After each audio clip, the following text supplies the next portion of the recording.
किसी को हम पसंद थे, किसी को हम पसंद थे, कोई हमें ना मिला, किसी को हम ना मिले, उन चक्करों में डॉक्टरी गुजर गई। डॉक्टर साहब हैं जो सुरा रहमान के ज़रिए जो है वो लोगों का इलाज करते हैं। टूटी फूटी सी एक कोशिश है कि बंदे बन जाएं। वहाँ पे ख़वातीन होती हैं बहुत ज़्यादा। औरत जो है वो मजलूम तबके में ज़्यादा आती है।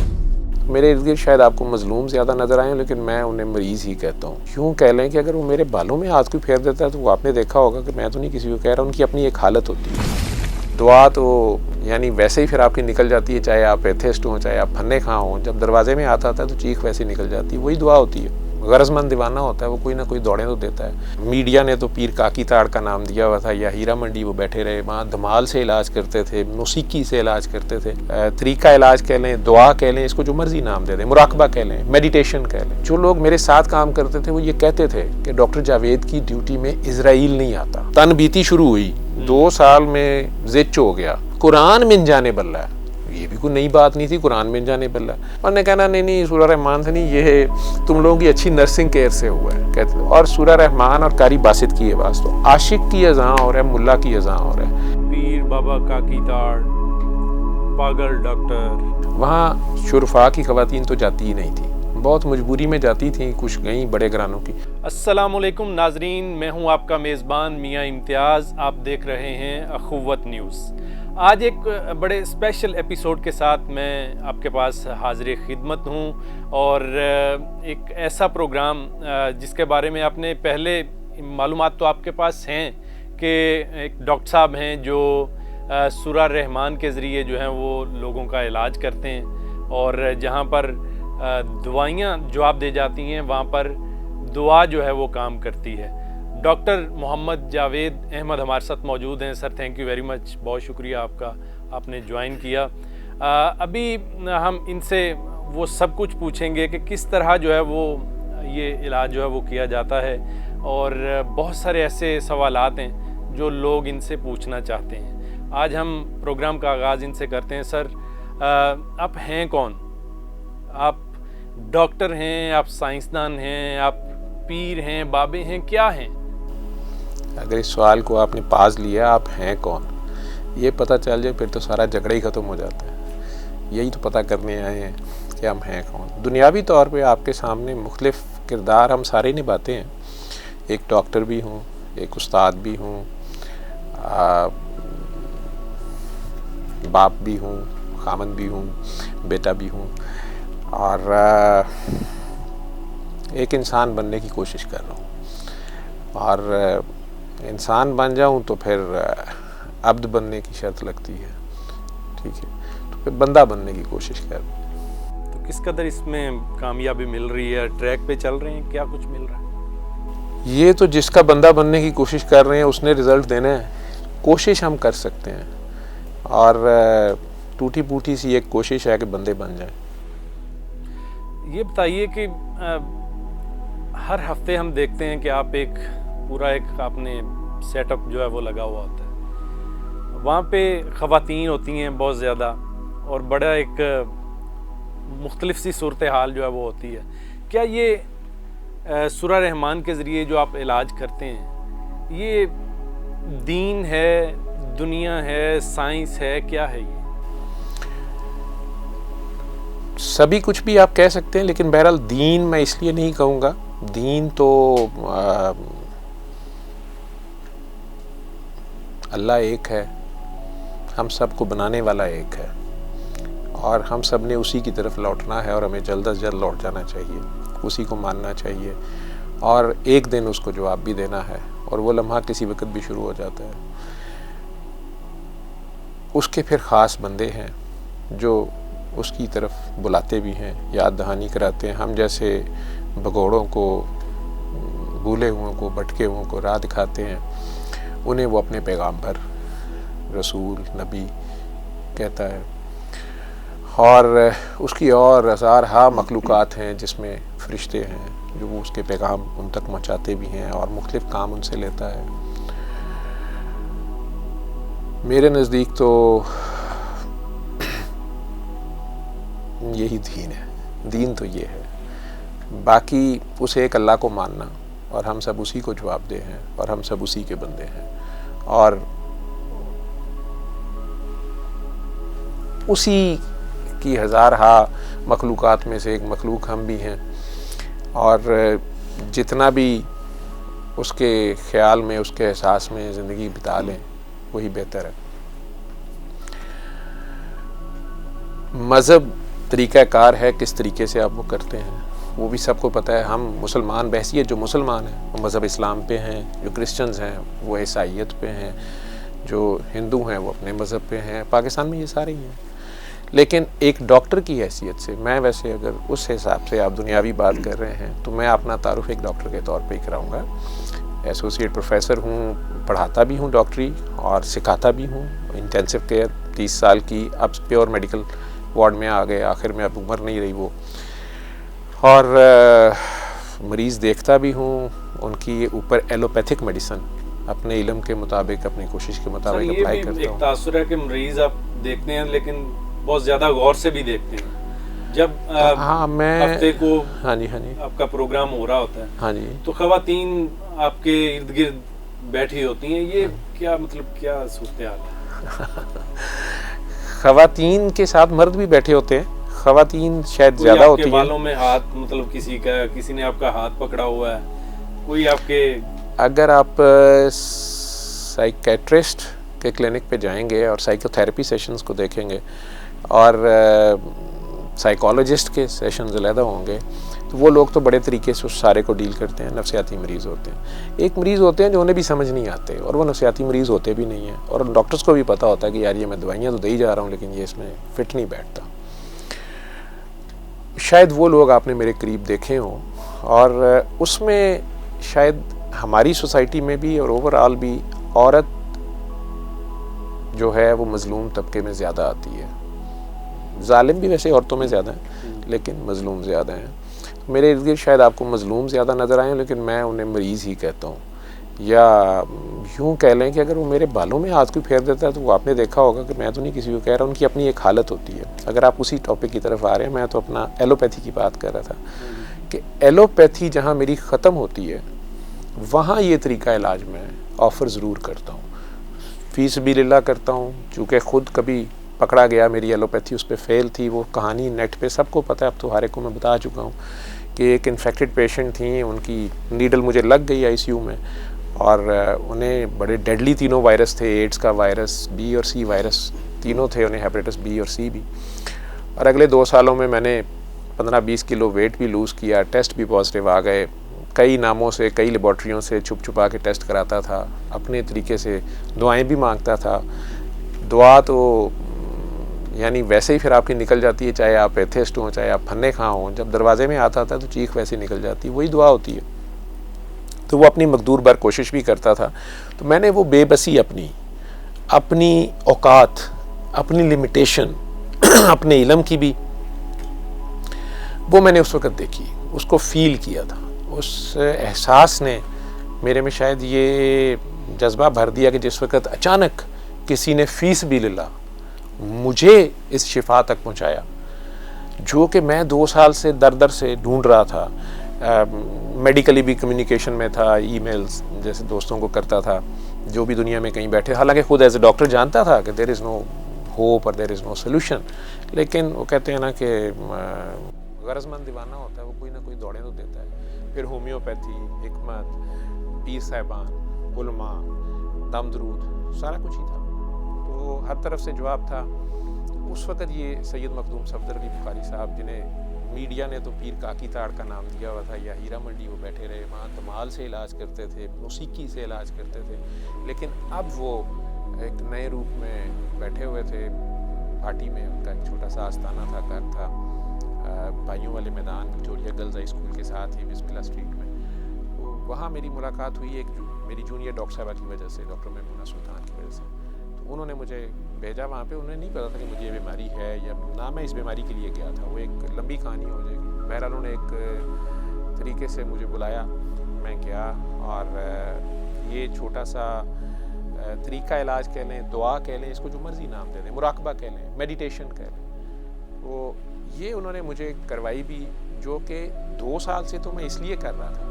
वैसे मुझे डॉक्टर बने 10 साल हो चुके थे, आईसीयू डॉक्टर था, और इसमें कोई शक नहीं कि मैं एक फन्ने खां डॉक्टर था।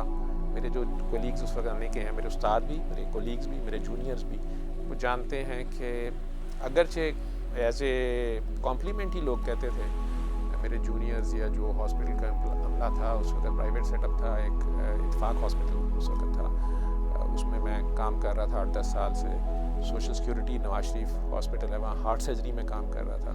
इसी तरह जनरल हॉस्पिटल मैंने ट्रेनिंग शुरू की थी। तो जो लोग मेरे साथ काम करते थे वो ये कहते थे कि डॉक्टर जावेद की ड्यूटी में इज़राइल नहीं आता। ये वर्ड उस वक्त मैं उस पर शायद फील करता हूँगा कुछ, लेकिन मेरी सिर्फ वो डॉक्टरी ड्यूटी थी। जो आप कहते हैं ना कि आप बड़े देर मरीज़ देखते हैं, तो वो एलोपैथी में भी मैं शायद स्लो था, मैं मरीज़ को ज़्यादा डिटेल में घुस के देखता था, सिंकी था। वो इंटेंसिविस्ट वैसे ही उसने हर चीज़ का ध्यान करना होता है, इंटेंसिव केयर में वो कर रहा था। तो वो मैं जब हाउस जॉब शुरू की थी 92 में, मैं उस वक्त भी अल्लाह से दुआ करता था।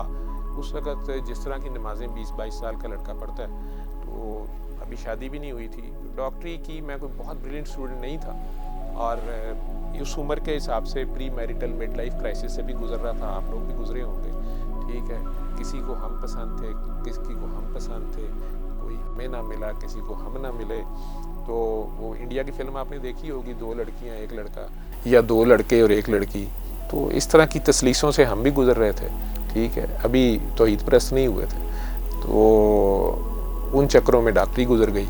अब अल्लाह से माफ़ियाँ मांगते थे कि या अल्लाह मुझे ज़्यादा डॉक्टरी तो नहीं आती, तो मरीज़ ना मर जाए, मेरे तो ना पै जाए, तो इसको बचा दे।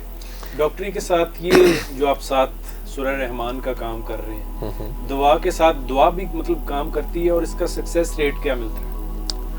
ये सक्सेस रेट तो पूरी दुनिया के डॉक्टर्स को ऑफ़र है कि कोई ये सूरह रहमान कारी बासत मिस्री की आवाज़ में सुबह दोपहर शाम, अब तो दुनिया के मुख्तलिफ ICUs में मुख्तलिफ जगह पे डॉक्टर्स खुद भी बता रहे हैं, नॉन मुस्लिम्स भी बता रहे हैं, और इंटरनेशनली भी बता रहे हैं, मुख्तलिफ हॉस्पिटल्स में भी लगती है। गोरे ने दी साउंड हेल्थ के नाम से अमेरिका में उन्होंने एक बहुत बड़ा सिस्टम शुरू किया। उसमें उन्होंने म्यूज़िक थेरेपी का नाम अभी रखा है। उस पर रिसर्च कर रहे हैं, सारे PhDs हैं, न्यूरो साइंटिस्ट हैं, कि उन्होंने डिफरेंट पेशेंट्स में देखा है म्यूज़िक से भी इलाज और कुरानिक आयात से भी इलाज। कुरान तो सारा का सारा शिफा ही है, और मैं एज ए मुसलमान मानता भी था। हाँ, इस बात को इस तरह जानता नहीं था। वही बात मैं कह रहा हूँ ना कि वो 10 साल से अल्लाह को से ये दुआ करता था कि तूने हर मर्ज़ की शिफा नाजिल की है, वो कहाँ है मुझे बता दे। दुआओं में, नमाज़ों में करता था, लेकिन पेशेंट मेरा मर जाता था। कई पेशेंट जिनके ऊपर मैं ज़रा जज्बाती ज़्यादा हो जाता था, यंग गर्ल है, उसका पहला बेबी है, वो सीरियस हो गई है, तो या अल्लाह इसका बच्चा छोटा सा है, अब इसको बचा दे। या जिनके बारे में मेरा ख्याल होता था कि 90 साल का बाबा है, अमीर तो बहुत है, इसके नौकर ही बैठे हुए हैं, 3 दिन से घर वाले भी नहीं आते, तो या अल्लाह जब बेचारा जान दे तो जान दे, वेंटिलेटर पर लटका हुआ है। वो नहीं जाता था और वो बेचारी चले जाती थी, तो समझ नहीं आती थी। हमारी बेस्ट एफर्ट्स के बावजूद, बेस्ट ट्रीटमेंट के बावजूद, कई बार उस बाबे का डायग्नोसिस ही नहीं होता था, वो बच जाता। सूरह रहमान काम करती, तब भी मैं सूरह रहमान नहीं बताता था। अच्छा। मुझे पता ही नहीं था। मैं तो 10 साल से हाँ उससे दुआएं मांगता था कि कोई शिफा जो तूने नाजिल की हुई है हर मर्ज़ की, मेरा ख्याल था सेपरेट होगी और सारा, तो मुझे बता दे, मैं मुफ्त बांटूंगा। अल्लाह को ये भी ऑफ़र करता था। तो वो जब खुद फंस गया, तन बीती शुरू हुई, 2 साल में ज़िच हो गया, और बाबा ही से मुलाकात हो गई, ठीक है। मैं तो बाबा नहीं मानता था, बाबे मार किस्म का बंदा था। सवाल मुझे बड़े अजीबोगरीब आते थे, और मैं अपने आप में साइंसदान था। ठीक। तो उनसे भी मुलाकात हुई, तो उन्होंने उसी मुलाकात में ये दुआ का आंखें बंद करो और प्यार से 3 बार अल्लाह कह के पानी पी लो। तो मुझे तो ये 1 मिनट का काम, मतलब इससे कैसे हो सकता है। बहरहाल वो जोर था उनका प्यार से, तो उसको अपने दिल में पुकारो, वो तुम्हें अंदर से सुनता है, वो तुम्हारे अंदर है। तो ये सारी बातें हम मानते हैं, हमें तो पता ही है, मेरा ख्याल है। लेकिन पता नहीं वो किस तरीके से कह रहे थे कि बहरहाल वो मैंने कहा, मेरे इर्द गिर्द भी लोग थे, मेरा छोटा भाई गया हुआ था, वो रोना शुरू हो गया। वो कहे मुझे पानी जमजम लग रहा है, मुझे काबा नज़र आ रहा है। एक आध और कोई खातून बैठी हुई थी, वो भी कुछ तरह की बातें कर रही थी। एक साहब रोना शुरू हो गए, उन्हें खाना काबा तवाफ करता नज़र आ रहा था। तो मुझे तो अंधेरा ही नज़र आया। आपको कुछ नज़र नहीं? मुझे कुछ नज़र नहीं आया। तो मैंने उन्हें हंस के कहा जी मैंने तो कुछ नहीं नज़र आया। उन्हें कहा तेनों तो खुली अखा भी नहीं नज़र आता, ठीक है। पहले ही वो मुझे कई जा रहे थे पागल डॉक्टर आया, तो मैं ऑफेंड हो रहा था। अब मुझे इस नाम से बड़ा प्यार है।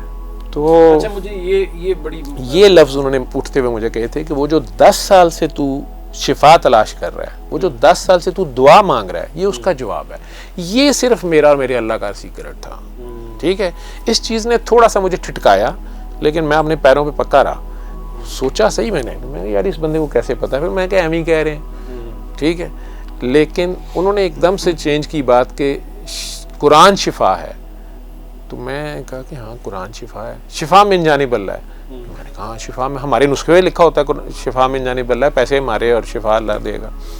फिर उन्होंने कहा कि कुरान मिन जानिबल्लाह है, ये भी कोई नई बात नहीं थी, कुरान मिन जानिबल्लाह है, तो शिफा मिन जानिबल्लाह है। तो वो 3-4 उन्होंने इसको रोटेट किया, कुरान शिफा है, शिफा मिन जानिबल्लाह है, कुरान मिन जानिबल्लाह है, शिफा कुरान है। तो मुझे एकदम स्ट्रक हुआ कि हाँ कुरान ही शिफा है, उसका हर हर्फ शिफा है, लेकिन कैसे?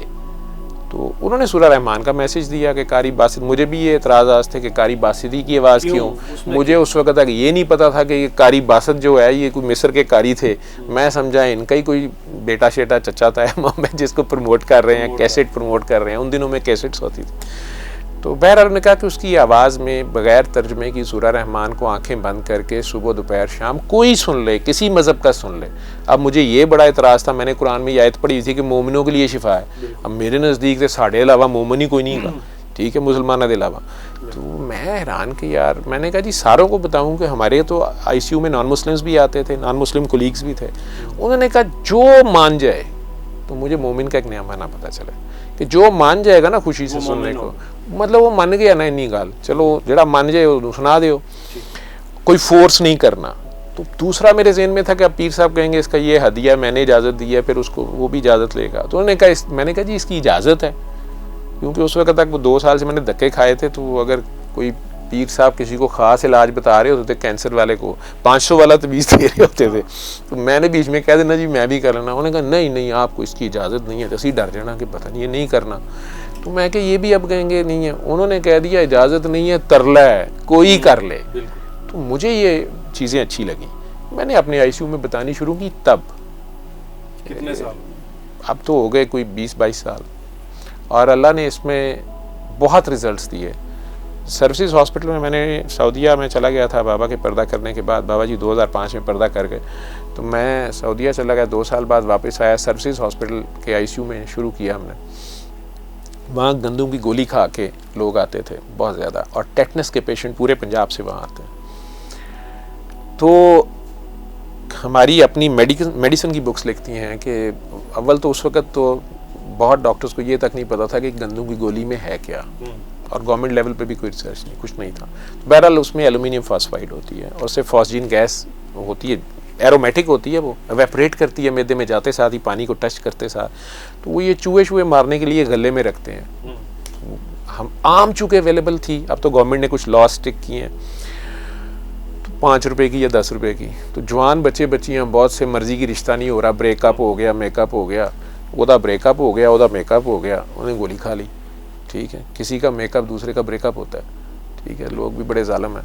तो बहरहाल वो आते थे, तो हमारे सामने वो जो जवान बंदा 24 घंटों के अंदर अंदर बातें करता करता अचानक मर जाता था। वो बड़ी हेल्पलेस सिचुएशन होती थी। हमारे पास कोई दवाई नहीं है, उसको आप वेंटिलेटर पे डाल दें। तो दुनिया के बेस्ट ICUs के भी जो सक्सेस रिजल्ट्स हैं, सर्वाइवल या उनका बच जाना, वो इंडिया में 11% कुछ स्टडीज़ कहती हैं, जो मैं कुछ साल पहले का डाटा बोल रहा हूँ। कुछ ईरान में उसे राइस पिल कहते हैं, चावलों में भी रखते हैं। किसी ने 19 मैक्सिमम लिखा हुआ था। और हमारी जो बड़ी टेक्स्ट बुक है, जिसे आप बाइबल ऑफ मेडिसिन कह सकते हैं, वो कहती है 100% मोर्टेलिटी है वैसे ही। ठीक, वो खाएगा मर जाएगा, मरना ही मरना है उसने। ठीक है, उसका एंटीडोट ही नहीं, त्रियाक ही नहीं है। वो पेशेंट्स हमारे पास पहले 5 सालों में तकरीबन 121 आए, उनमें से 81% 111 या 12 बच गए, वेंटिलेटरों पे रहे। और हमारे प्रोफेसर शुरू में कहने लगे, और यार गोली जाली होनी है, ये कैसे बच सकते हैं? हमने कहना सर अगर जाली है तो ये वेंटिलेटर पे क्यों गया? इसके गुर्दे फेल हुए, इसका हार्ट उड़ गया, बाकी सारे सिम्टम्स तो वही हैं। ठीक है, उन्होंने कहना नहीं सूरह रहमान से नहीं, ये तुम लोगों की अच्छी नर्सिंग केयर से हुआ है। हमारी एक नर्स 5 बेड पे होती थी, 6 पे। ठीक है, एक डॉक्टर 10 बेड्स पे धक्के खा रहा होता था। कोई सरकारी सेटअप में जितनी फैसिलिटीज़ होती हैं, तो उन्होंने कहा नहीं ये तुम लोगों की फैसिलिटीज़ जो है ना, वो यानी गुड नर्सिंग केयर से हो रहा है। हमने हंसना कि सर अमेरिका की नर्सिंग केयर से तो ऊपर नहीं हम चले गए, या यूरोप की, तो या प्राइवेट सेटअप से, यहाँ पे तो बंदे ही नहीं है हमारे पास। तो बहरहाल ये एक ड्रामेटिक रिजल्ट है। मतलब किस वजह से ये होता है? सूरह रहमान में क्या है ऐसी चीज़? ये तो अल्लाह की अपनी खास रहमानियत है, और जो गुनाहगारों के लिए ही है। कारी साहब की जो हाँ, उनकी आवाज़ इसलिए कि जो मुझे उसकी समझ आई कि हमने मुख्तलिफ आवाज़ों में भी सुनवाई, बाबा जी खुद इसका तजर्बा करते रहे। बेस्ट रिजल्ट्स जो थे, बेस्ट परसेंटेज जो थी वो इस कॉम्बिनेशन में मिली। सूरह रहमान, मुख्तलिफ आयात दूसरी भी सूरह सुनवाएंगी, लेकिन बाबा जी मेनली सूरह रहमान का कहते थे। और सूरह रहमान और कारी बासित की आवाज़, तो आशिक की अज़ां और है, मुल्ला की अज़ां और है। जैसे आप माशाल्लाह मीडिया के पढ़े लिखे बंदे हैं, पंजाब यूनिवर्सिटी के, तो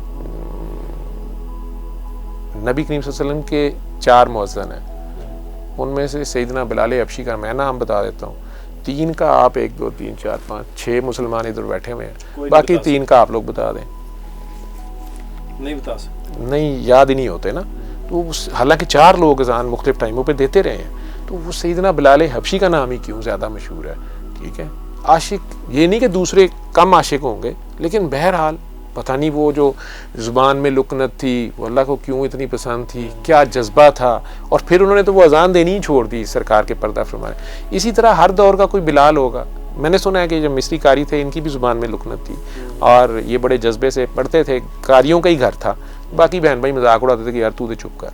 तो उसने पता नहीं कितने के जज्बे से माँ के कहने पर वो जंगल में जाके पढ़ता था, और काफ़ी कहानियाँ उनके बारे में मशहूर हैं, लेकिन हमें रिजल्ट्स उनकी आवाज़ में बेस्ट मिले।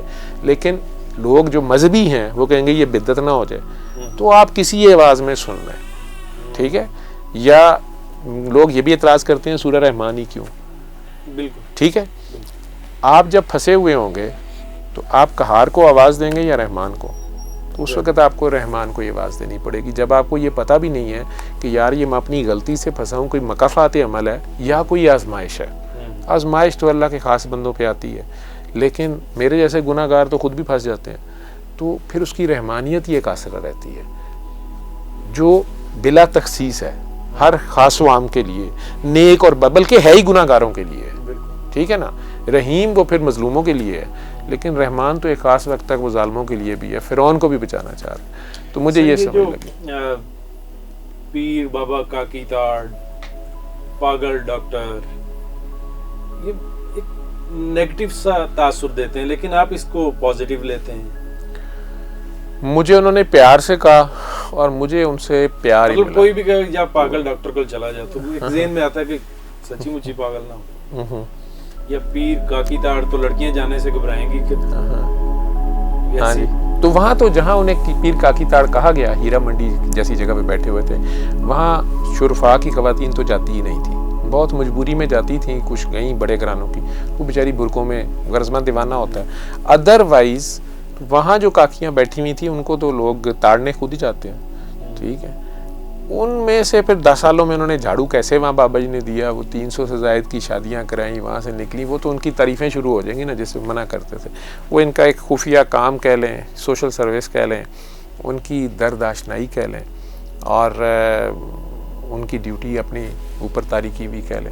वहाँ पे वो लोग तो वहाँ तमाश भी नहीं करने आते थे, तो वहाँ वो कहते थे काकी धमाल लगा बीच में अचानक। अब मेरे जैसे उबाश गए हुए हैं, कुछ शराब पी के गया हुआ है, कुछ काकी ताड़ने गया है, उसमें अगर उन्होंने नुसरत फ़तेह अली खां की दम मस्त कलंदर लगवा दी है, या शामे कलंदर लग गई है नूरजहाँ की आवाज़ में, शाजिया मंजूर की आवाज़ में मायनी में किन्नू आखा, एक उन्होंने शुएब मंसूर ने बनाया था ये रियाज कादरी की आवाज़ में तेरे इश्क नचाया करके थैया थी, तो बुल्ले का कलाम है ना, आशिक का कलाम ही और होता है, ठीक। तो वो जो बंदे बैठे होते थे आए तो किसी और काम होते थे, लेकिन अगर उसी बीट में उनके इधर से अल्लाह अल्लाह शुरू हो जाती थी तो उनके लिए परेशानी शुरू हो जाती थी। म्यूज़िक से ट्रांसफॉर्मेशन उनकी वो कर देते थे। वो एक मेंटल सजेशन, इससे साइकेट्री की लैंग्वेज में हम कहेंगे मेंटल सजेशन दे देना उस बंदे को, ठीक है।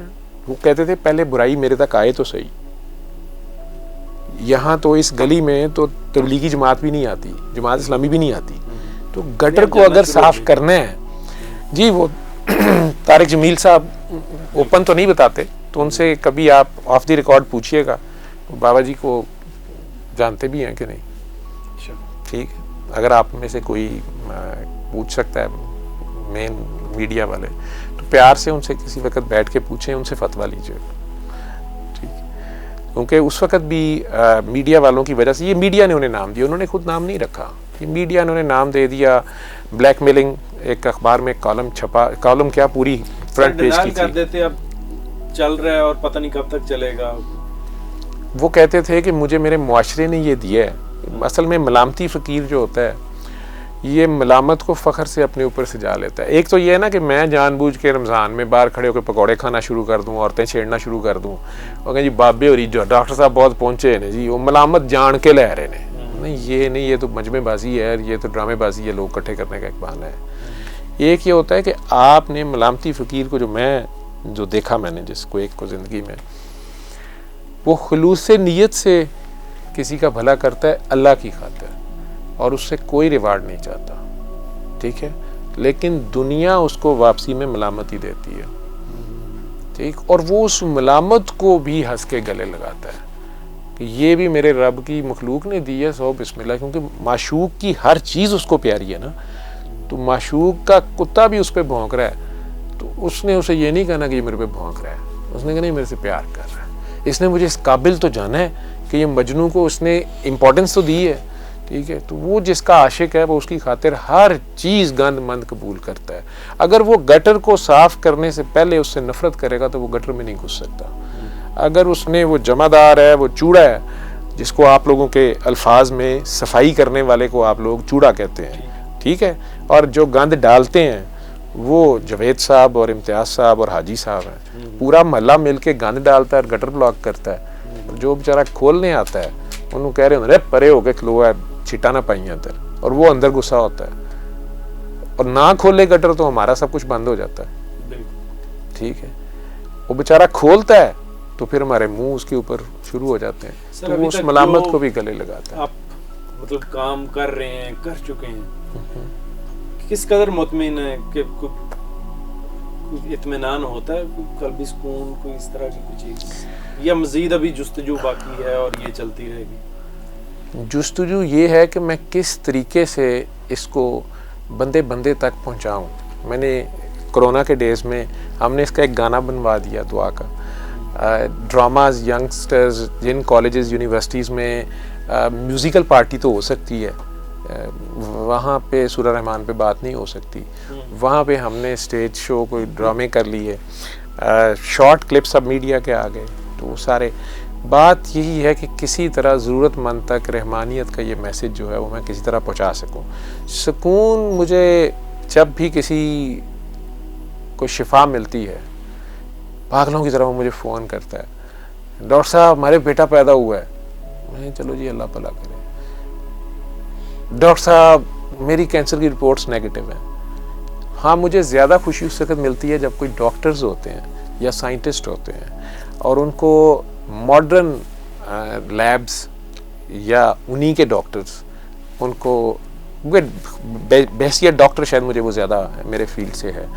सोशल मसाइल तो बहुत लोगों के, मतलब तलाक हो रही थी, पैचअप हो गया, शादी नहीं हो रही थी, हो गई, बच्चा नहीं हो रहा था, 20 साल हो गया, जादू लोगों ने, जादू है या जिन है या भूत है, जो भी लोगों की उसकी डिस्क्रिप्शंस हैं, उसमें से वो निकल गया, या मैं कहता हूँ चले साइकी का उसके जो भी मसले थे। लेकिन जो मेडिकल डिजीज़ ऐसी हैं जिनके टेस्ट जो क्वान्टिफाई की जा सकती हैं, जैसे काला यरकान है तो जी उसका PCR नेगेटिव हो गया, उसके जो सिम्टम्स थे वो ठीक हो गए, उसकी ब्लीडिंग बंद हो गई, या खून की उल्टियाँ आ रही थी, या कैंसर था, पेन थी, उसको HIV नेगेटिव हो जाए, तो वो मुझे ज़्यादा खुशी होती है। और स्पेशली अगर वो मेडिकल फील्ड से है और वो मेडिकल फील्ड वाला जब उसको मानता है, या किसी के बच्चे हैं स्पेशली, या सबसे ज़्यादा मुश्किल इसमें जो बाय बर्थ डिजीज़ हैं बच्चों की, किसी को ल्यूकोडिस्ट्रॉफी है, किसी को कुछ है, वो बच्चे जब ठीक होते हैं, और अब ये ऑटिज़म के बच्चे हैं, उनके माँ बाप जिस वक़्त यूरोप या अमेरिका से कहीं से फ़ोन करते हैं और वो ये भी साथ बताते हैं कि मैं तो ख़ुद PhD डॉक्टर हूँ, या मैं मेडिकल डॉक्टर हूँ, या मैं ख़ुद कंसल्टेंट हूँ,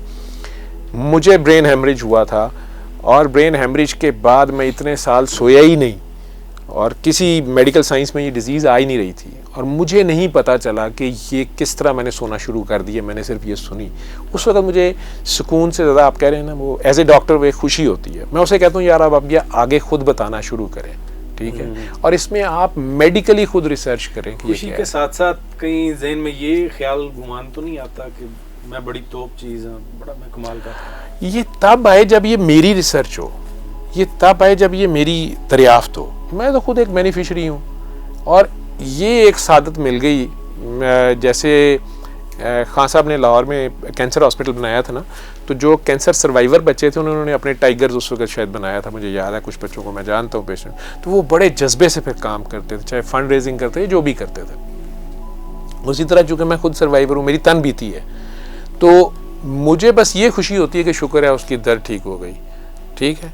और इसमें मैंने तो बाबा जी को कभी जो है फ़ख्र करते नहीं देखा था कि मैंने कोई फार्मूला निकाल लिया। मैं बल्कि उसमें आपको बताता हूँ कि वो तो बड़े आराम से गुब्बारे में से हवा निकाल देते थे। मैं 2 मिसालें दे देता हूँ। एक सैयद बादशाह थे, तो उनकी टर्मिनोलॉजी, जैसे वो अभी नीचे बात कर रहे थे खालिद, कि हम जब किसी भी चीज़ को एक्सट्रीम पे नरेट करना चाहते हैं तो अल्लाह भी हरीस का वर्ड यूज़ कर रहा है या नेगेटिव में यूज़ कर देते हैं। तो वो अमूमन जब दुआएं करवाना शुरू हुए, आपके मीडिया से भी थे या कुछ जो भी, तो उनकी फ़िरौन क्लास में बहुत बैठक थी, तो उन्होंने बाबा जी को इस तरह कहना कि वो बाबा जी वो फ़लाँ वो MNA फ़लाँ वज़ीर मिला, वो उसको मैंने फड़का दिया या कुछ ऐसे। तो किसी बाबा जी ने भी खुश होना, हाँ ठीक है फ़िरौन फड़काओ, उसमें तो वो कहते थे। लेकिन शायद मुझे लगता है कि वो किसी जगह पे कुछ, शायद बाबा जी ने फ़ील किया उन्हें कि इन्फ्लेट हो गए, तो बाबा जी ने पागल 3-4 के, जिन्हें मैं आप समझता हूँ कि वो पागल टाइप बंदे थे, वो बच्चों को उनके घर ही बुला लिया। तो अब उस महफिल में उन्हें कहने लगे कि आप सैयद, वो जो भी सैयद होते हैं बड़ी इज्जत से, हमें भी कहते हैं सैयद का एहतराम, सैयद आप इन्हें दुआ, उन्होंने दुआ कराई। अब वो जो लोग बाकी थे, कोई कह रहा है मुझे काबतुल्लाह नजर है, कोई रोना शुरू हो गया, जो फ़िरौन क्लास भी थी या कुछ। अब वो जो 2-3 थे वो चुप करके बैठे हुए, तो उन्होंने कहा जी आपको क्या महसूस हुआ?